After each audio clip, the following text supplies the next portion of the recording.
Lo primero, decir que hay 9 arquetipos principales, que son los 9 atributos divinos, son las 9 ideas santas.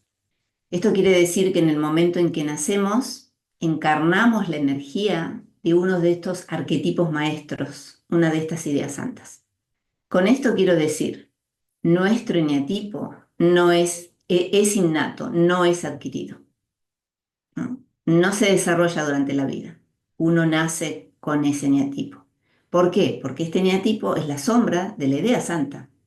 Somos seres espirituales que estamos viviendo una vida física. Esto significa que nuestro lado espiritual fue anterior que nuestro lado físico.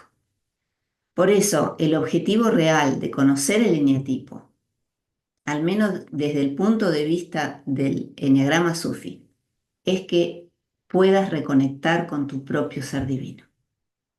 Porque si tú conoces la sombra, que sería el eneatipo, puedes conocer al dueño de esa sombra, que es tu ser real.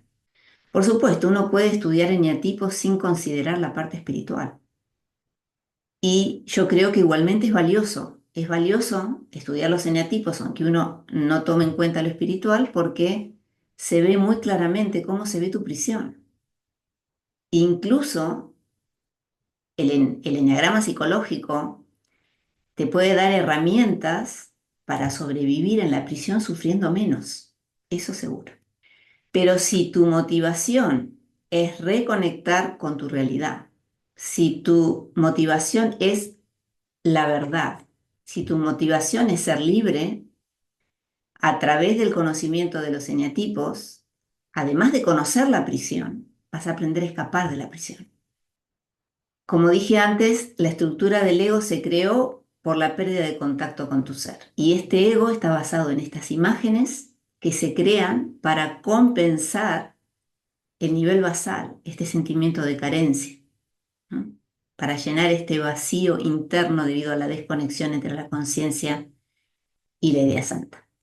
Cada imagen ideal de cada eneatipo es una estrategia para buscar el amor, es una estrategia para reconectar con este amor divino que es la entrada y la salida de la existencia que está en el punto 9. En el punto 9, la idea santa es el amor divino, ¿no? Es la puerta. Fuimos creados por amor y por amor vamos a regresar a la divinidad. Pero en el momento en que uno pierde esa conexión con esta abundancia interior, uno empieza a buscar el amor, pero no adentro, uno lo empieza a buscar afuera, ¿no? Cuando en realidad uno es una fuente de amor, ¿no? Porque el origen de cada uno es divino. Entonces, en estos 9 eneatipos, cada uno de ellos desarrolla una creencia principal sobre la realidad y una creencia principal sobre uno mismo. Y esto se produce por la desconexión. Entonces, hay 9 maneras diferentes de ver la vida y hay 9 maneras diferentes de verse uno mismo. ¿Y de qué depende esto? De tu atributo. Y esto es lo que se manifiesta en las tendencias. Entonces, tenemos las máscaras, que cada eneatipo tiene su set de máscaras, con un patrón de pensamiento, de sentimiento y de acción.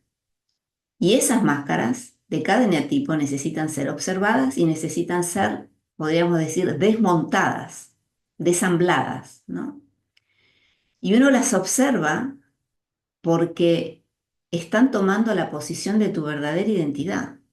Por eso uno necesita conocerlas, porque son como un velo, son una barrera. Estas máscaras, que son lo que llamamos imágenes ideales, se mantienen vivas a través del crítico interno que te está empujando, como dijimos antes, todo el tiempo para que las hagas brillar y para que no caigas en las emociones dolorosas de la tendencia 4.